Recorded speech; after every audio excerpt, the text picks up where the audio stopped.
ఏ అవ్వ లాస్ట్ మ్యాచ్లో 5 వికెట్లు తీసిన 16 బాళ్ళల్లో 28 రన్స్ కొట్టిన అయినా కానీ మ్యాచ్ మింగింది. ఈ మ్యాచ్ ఎట్లైనా గెలవాలి. ఇక మీ లక్కు మంచిగా లేక ఈ మ్యాచ్ మాతోనే పడ్డది పాండ్యా. ఇక ఈ మ్యాచ్ వదిలేసి నెక్స్ట్ మ్యాచ్ నుండి గెలుచుకోండి. మీరేదో అన్ని మ్యాచ్లు గెలిచి వచ్చినట్టు మాట్లాడుతున్నావేంది పాటిదారు? మొన్ననే కదా జీటీతో దారుణంగా ఓడిపోయిల్లు. ఏగా జీటీ మమ్మల్నే కాదు అందరినీ దారుణంగా ఓడిస్తాంది కాబట్టి ఆ మ్యాచ్ కౌంట్లకు రాదు. డిఫెండింగ్ ఛాంపియన్స్ కేకేఆర్ని విసికినాం, ఆ తర్వాత 5 times ఛాంపియన్స్ సిఎస్కేని విసికినాం. ఇక నెక్స్ట్ ఇంకో 5 సార్ల ట్రోఫీ గెలిచిన మిమ్మల్ని కూడా ఇవాళ విసుకబోతున్నాం. ఇది ఫిక్స్. పాటిదారు బ్రో, నువ్వు ఇంకా న్యూస్ చూడలేదనుకుంటా. మా boom boom Bumrah is back. ఇవాళ మా బోల్ట్ చాహార్తో పాటు బుమ్రాబాయ్ ఆడించే ఆట చూడడానికి వాన్కేడేలా ఫ్యాన్స్ అందరు వెయిట్ చేస్తాళ్ళు. మీ దగ్గర బుమ్రా ఉంటే మా దగ్గర కింగ్ ఉన్నాడు. కింగ్ బుమ్రా బౌలింగ్లో కొట్టబోయే ఫోర్లను కూడా చూడడానికి ఫ్యాన్స్ అందరు వెయిట్ చేస్తాళ్ళు. ఎక్కడ గెలకూడదో అక్కడ గెలికినావు పాటిదారు బ్రో. ఇలా కోహ్లీ అన్నతో పాటు సాల్ట్ను కూడా ఒకటే ఓవర్లో అవుట్ చేస్తా. By 1 get 1 free. బుమ్రా, ఈ మ్యాచ్లో నేను 50 కొట్టంది అవుట్ గానని మైండ్లో ఫిక్స్ అయినా. ఇక బ్లైండ్కి వెళ్ళిపోవడే. Let's meet in the ground. అరే తమ్ముడు, లాస్ట్ మ్యాచ్లో ఎవరివేకి తిలక్ వర్మని రిటైర్డ్ అవుట్ చేసింది. గా మిచెల్ శాంట్నర్ తిలక్ వర్మ కంటే మంచిగా ఆడతాడా? అరే నువ్వు కూడా చూసినావు కదా రోహిత్ అన్న, నేనక్కడ ఫీల్డ్లో తిలక్ వర్మతోనే ఉన్నా. బయట నుండి డెసిషన్ తీసుకున్నది మన కోచ్ జయవర్ధనే.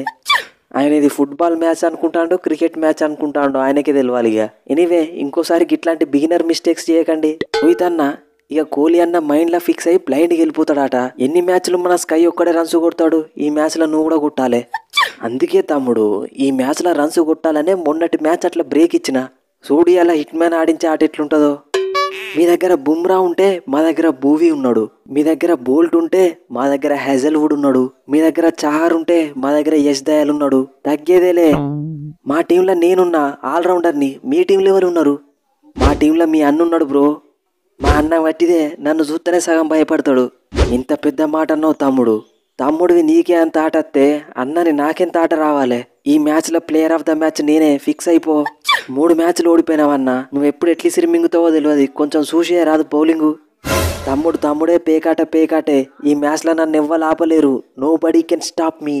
జాక్స్ తమ్ముడు, నిన్ను రిలీజ్ చేసినామని పగబెట్టుకొని ఈ మ్యాచ్లో ఇష్టం ఉన్నట్టు 6లు 4లు అయితే కొట్టావు కదా. ఎస్, కరెక్ట్ టైంకి గుర్తు చేసినావు కోహ్లీ అన్న. ఖచ్చితంగా కొడతా. ఇక నేను కూడా ఫామ్లోకి రావడానికి ఇదే right match. I will show you the hell. Livingstone, Will జాక్స్ని వదిలేసి మరీ నిన్ను తీసుకున్నావు. నువ్వు లాస్ట్ మ్యాచ్లో ఎట్లా అన్నావో ఈ మ్యాచ్లో కూడా గదే పర్ఫార్మెన్స్ రిపీట్ చేయాలి. టెన్షన్ ఎందుకు దండగా? ఈ లియామ్ లివింగ్స్టన్ ఉండగా 6లతోని సునామీ సృష్టించుతా. మొన్నటిదాకా ఒక లెక్క, ఇప్పటి నుండి ఒక లెక్క.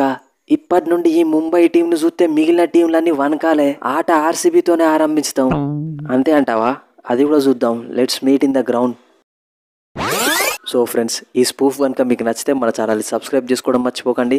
ఇవాళ ఆర్సీబీ వర్సెస్ ముంబై మీరు ఏ టీం గెలుస్తుంది అనుకుంటారో కింద కామెంట్ సెక్షన్లో చెప్పండి. ఖచ్చితంగా టగ్ ఆఫ్ వార్ అయితే నడుస్తుంది. ఇక అట్లనే నిన్న జరిగిన ఎస్ఆర్హెచ్ వర్సెస్ జీటీ మ్యాచ్కి సంబంధించిన హైలైట్స్ ప్రూఫ్ కూడా అప్లోడ్ చేసిన. లింక్ డిస్క్రిప్షన్లో ఉన్నది. ఇంట్రెస్ట్ ఉన్న వాళ్ళు చూడండి.